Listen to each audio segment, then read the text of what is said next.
Hi SA, this is Firas Atiani. So this is gonna be my update for week 9. Week 8, let me just say what we had so far, like since week 7. Week 7 was the presentation, the interview, aspirations and stuff like that. I forgot the name of it.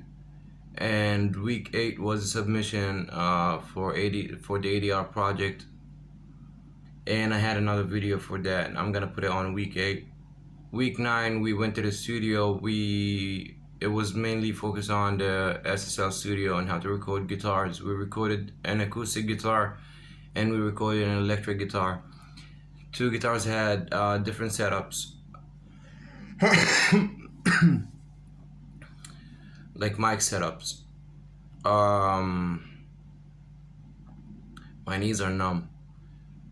For the acoustic guitar, we used the AKG C414 and the K2 ribbon mic. For the electric guitar, we used two AKGs and the K2. One AKG for room miking.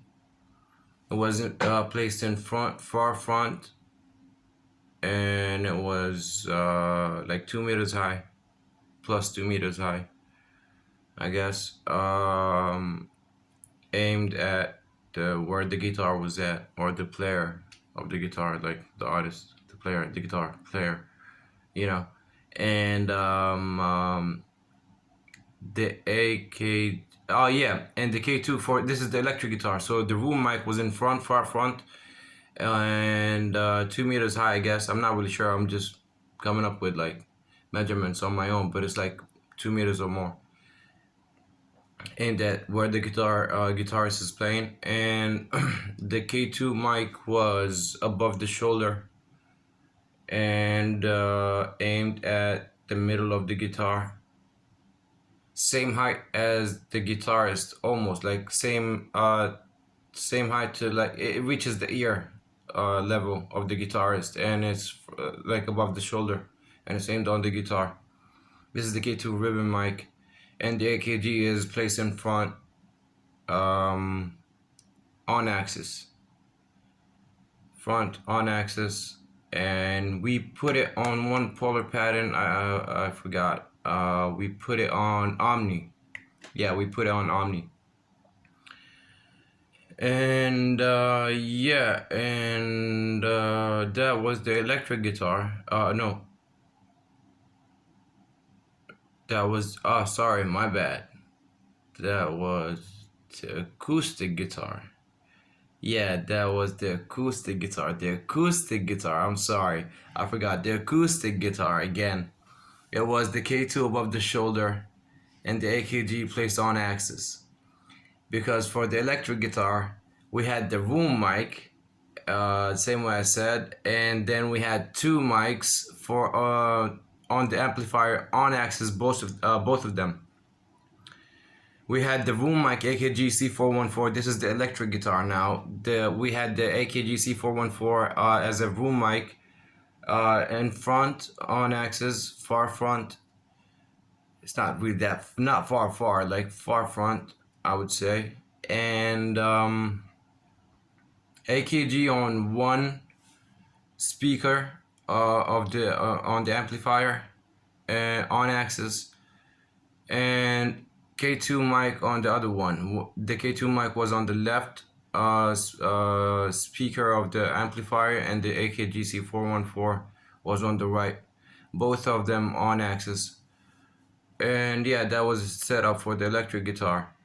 As for the session and the SSL studio and console, on Pro Tools, we made sure that for the electric guitar, we had three guitars, three different inputs, 2, 3, 4. Yeah, I guess 2, 3, 4 inputs as an input, and then we sent them all to a fourth track, which has all of the three mics feeding the same one track. So we have one track that has all three mics together, and then we can control the phase between each mic. So if we want to invert the phases, sometimes it creates a better voice, a better sound. And yeah, that was the electric guitar. For the acoustic guitar, 2 tracks, one for the K2, one for the C414.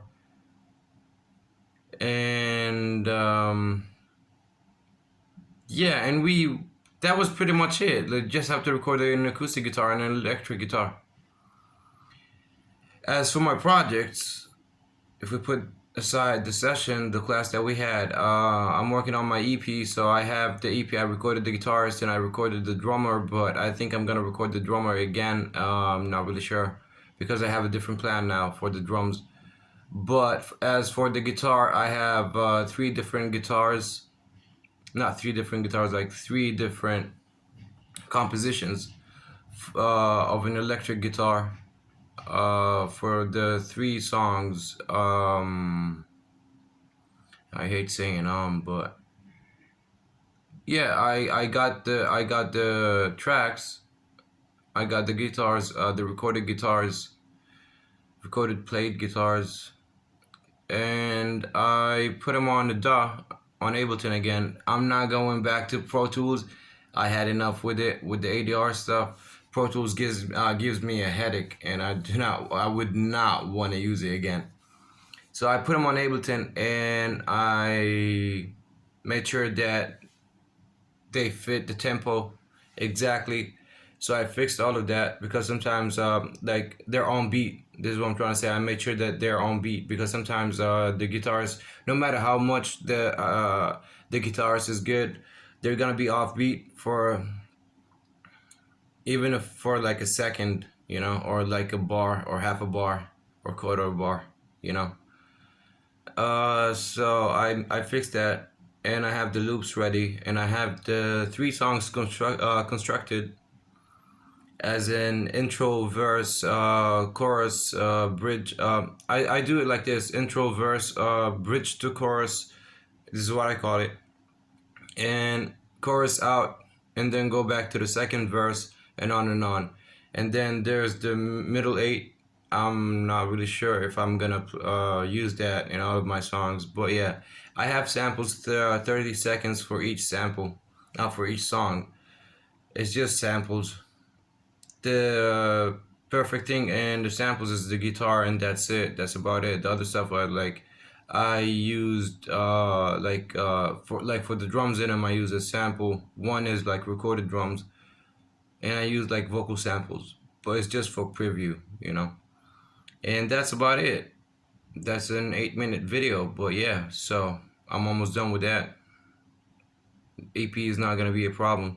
But I need to add that I'm not really sure if it's mandatory. I don't think it's mandatory. Normally I would write to my own songs, even if it's an EP and a submission for school. I would write my own lyrics and I would record my own self. I'm not really sure if I'm gonna do it for this project because I don't feel like it. Um, but I might, and also I might add in a 4th song to the EP. I mean, if it's okay. If it's not, then never mind. I'm gonna add it to the exhibition by the end of the trimester. And yeah, that's about it. Have a good one. Jeez.